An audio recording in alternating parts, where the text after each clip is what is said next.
ইসরায়েলের বর্বরোচিত হামলায় ফিলিস্তিনের গাজা পরিণত হয়েছে কংক্রিটের গোরস্থানে। যত দূর চোখ যায় শুধুই ধ্বংসস্তূপ। হাজার হাজার ফিলিস্তিনি প্রাণ হারিয়েছেন, আহত হয়ে পড়ে আছেন প্রায় 1 লাখ মানুষ। যারা বেঁচে আছেন তারাও দুর্ভিক্ষের মুখোমুখি। অনাহারে অর্ধাহারে যেন মৃত্যুর প্রহর গুনছেন তারা। এমন ভয়ঙ্কর পরিস্থিতিতে অসহায় গাজাবাসীকে একটু স্বস্তি দিতে যৌথভাবে অসাধারণ উদ্যোগ নিয়েছে নিউ ইয়র্কের বেশ কয়েকটি সংস্থা।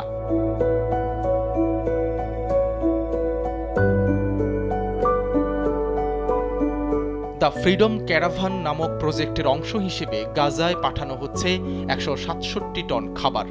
বিশাল আকারের 10টি ট্রাকের মাধ্যমে এসব খাবার পৌঁছে দেয়া হবে ক্ষুধার্ত গাজাবাসীর কাছে। শুকনো খাবারের পাশাপাশি এসব ট্রাকে থাকছে নিত্য প্রয়োজনীয় নানা পণ্য।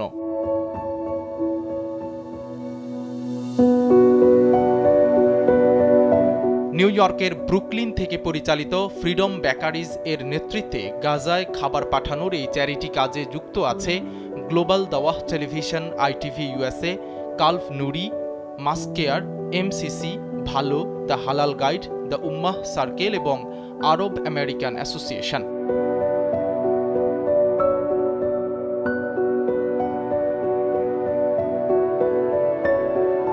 সম্প্রতি প্রত্যেকটি সংস্থার পক্ষ থেকে প্রতিনিধিরা ফিলিস্তিনের পার্শ্ববর্তী দেশ মিশরের কায়রোতে পৌঁছান। এমন 19 জন প্রতিনিধির সঙ্গে ছিলেন আরও কয়েকজন ভলান্টিয়ার। কায়রোর শহরতলির একটি স্থানে অবস্থান নিয়ে প্রতিনিধিরা এসব খাবার ও পণ্য প্যাকেটজাত করেন। তারপর ট্রাকে ভরে সেগুলো পাঠানো হচ্ছে ফিলিস্তিনের গাজায়।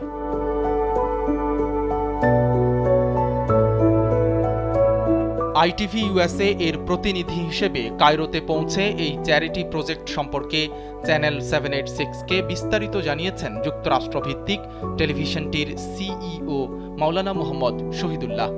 বিশ্ব মুসলিমকে ফিলিস্তিনি অসহায় ভাইদের কষ্ট অনুধাবন করার অনুরোধ জানান তিনি।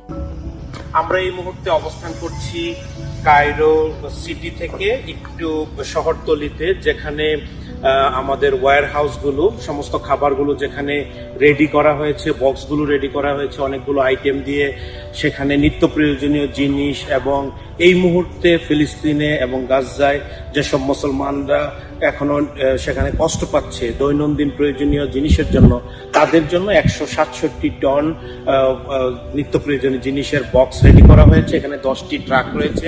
এই 10টি ট্রাকে আমি ইসলামিক টেলিভিশন আইটিভি রিপ্রেজেন্ট করছি। এছাড়াও আমাদের সঙ্গে রয়েছে, আমরা দেখতে পাচ্ছি যে ফ্রিডম বেকারি যেটি লিড দিচ্ছে আমাদের এই পুরো আয়োজনকে। আমাদের সঙ্গে আছে এমসিসি, আছে মস্কিয়ার, আছে নুরুল কালব, ভালো, দ্য হালাল গাইড এবং দ্য উম্মাহ সার্কেল এবং রয়েছে আরব আমেরিকান অ্যাসোসিয়েশন। এই সবগুলো অর্গানাইজেশন মিলে আমরা এখানে প্রায় 19 জনের মতো ডেলিগেশন এই মুহূর্তে আমরা অবস্থান করছি এবং আমাদের ফিলিস্তিন গাজায় নির্যাতিত ভাই বোনদের জন্য আমরা এই প্রয়োজনীয় জিনিসগুলো রেডি করে আমরা পাঠানোর ব্যবস্থা করছি। সবাই আমরা আমাদের সারা পৃথিবীতে যেসব মুসলমান সহ সারা মানুষরা যেখানে নির্যাতিত হচ্ছে সবার জন্য আসলে আমরা দোয়া করি এবং আমাদের সহযোগিতার হাত বাড়িয়ে দিই। একইভাবে মাসকেয়ারের ডেলিগেট হিসেবে কায়রো গিয়েছেন আরেকজন বাংলাদেশি আমেরিকান, সীমা আহমেদ। তিনি জানান, ফিলিস্তিনের অসহায় ভাই বোনদের জন্য কিছুটা হলেও সাহায্য পাঠাতে পেরে একজন বাংলাদেশি হিসেবে তিনি গর্ব অনুভব করছেন। তিনি সামর্থ্য অনুযায়ী অন্যদেরকেও গাজাবাসীর জন্য এভাবে এগিয়ে আসার আহ্বান জানান। আমার নাম সীমা আহমেদ, আমি একজন বাংলাদেশি আমেরিকান, মাসকেয়ারের অ্যাডমিন। সো আমাদের অর্গানাইজেশন থেকে আমরা এখন ইজিপ্টে আসছি, কায়রো ইজিপ্ট। এখানে আমরা 10টা ট্রাক ভর্তি 160 টন মাল গাজাতে পাঠাবো আমাদের ভাই বোন যারা ওখানে আছে, সাফার করছে। সো ওদের জন্য আমরা খাবার পাঠানোর জন্য চেষ্টা করছি। একজন বাংলাদেশি হিসেবে আমি খুবই গর্বিত এটা করতে পেরে। আর আমি দোয়া করব যেন আমরা সব বাংলাদেশি মুসলমানরা আর সবাই মিলে আমাদের ভাই বোন যারা সাফার করতেছে গাজাতে, ওদের জন্য দোয়া করি এবং যে যতটুকু পারি তার পরিস্থিতি থেকে আমরা যেন সাহায্য হতে আগায় আসি। Thank you.